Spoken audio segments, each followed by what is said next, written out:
a psychologist, and he's Cape Town's top astrologer who guides and shares with a large chunk of the population on a daily basis through radio, through sessions, and through his books.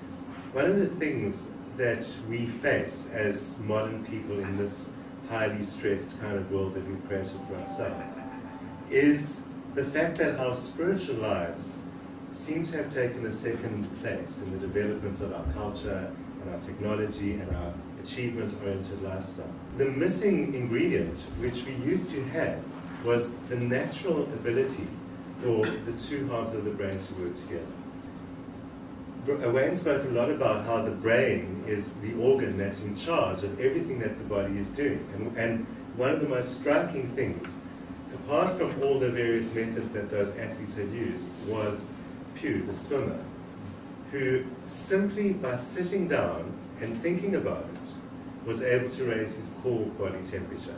He's using a mental process that is an intention, that is entirely coming from the fact that he's a conscious human being in order to affect his physical body.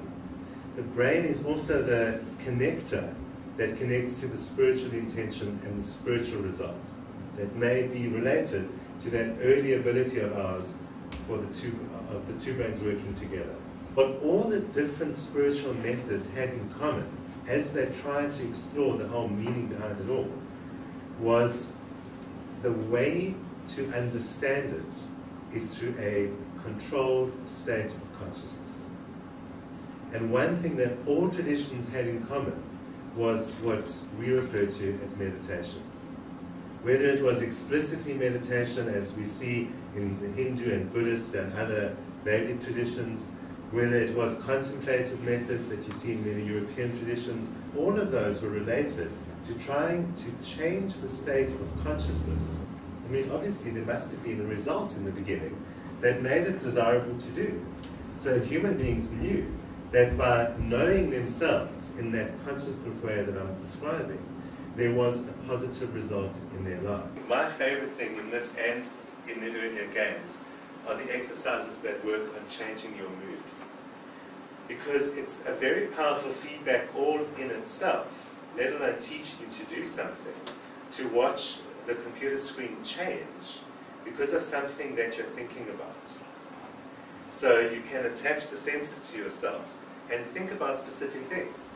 If you think about a person you like or a person you hate, and realize that and see the change that happens on your screen immediately, how impossible it becomes to do a task, or if you're looking at those graphs to see how suddenly the heart variance becomes spiky and incoherent,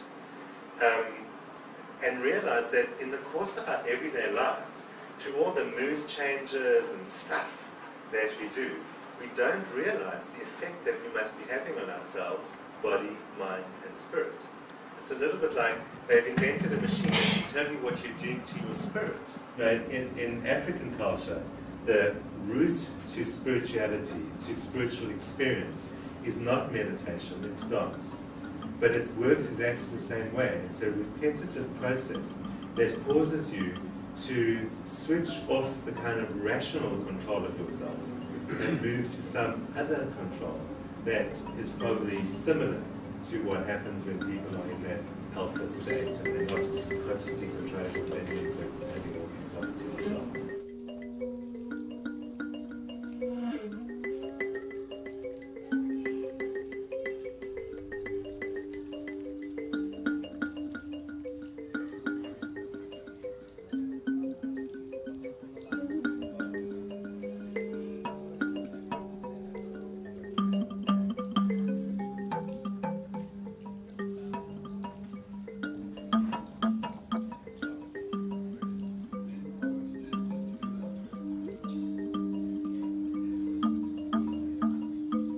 As an engineer, I want to start bringing emotional feelings into it. And that's why something like this appeals to me now. They finally produced what to me is the first 21st century tool that will do what I've been waiting for to happen for the last 30 years.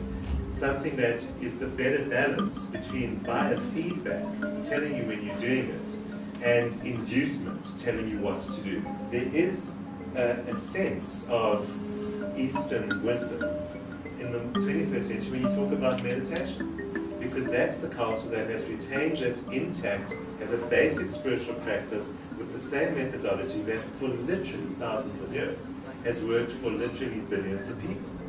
So it's natural that at least we have that tool, but it's been brought to us in this way. Because it's one thing to say we've lost a lot of our spiritual sense by the 21st century, but it is also true that, look, we are 21st century people. There's no point in hankering after the golden age, because it's not going to help us as human beings, and it's not going to let us know ourselves as spiritual beings. We don't live in that golden age. We live in this age, and we've got to find ways in this age of being 21st century spiritual beings. But the most scary thing is they have to sit in this 1990 flexion position with your feet locked in. They are locked. You can't remove your feet out of them. And they sit in that position for up to 12 hours until they dock with the International Space Station. Now, if I put any of you into that position for half an hour, what do you think is going to happen?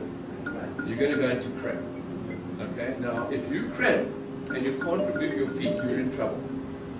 So we had to teach him to get his mind around this, to sequentially contract and relax in order the quadriceps and hamstrings muscle group, so that you find the Golgi tendon bodies that tell the brain to relax the muscle all the time to keep him in a state of relaxation so he did not go into cramp during this time. So this is a very good example of how we need the brain and the body working together in order to overcome something to get into that zone. I think that because we have lost a lot of our spiritual sense, it's a better answer to look back and see what did we always do for millions of years that seemed to work, and do that rather than do whatever you like, because what authority or knowledge are we basing that on? We'd use our 21st century world that is information based, that is technology based, that is self-awareness based, and try and integrate that back into our spiritual heritage as human beings, rather than replace our spiritual heritage with the 21st century.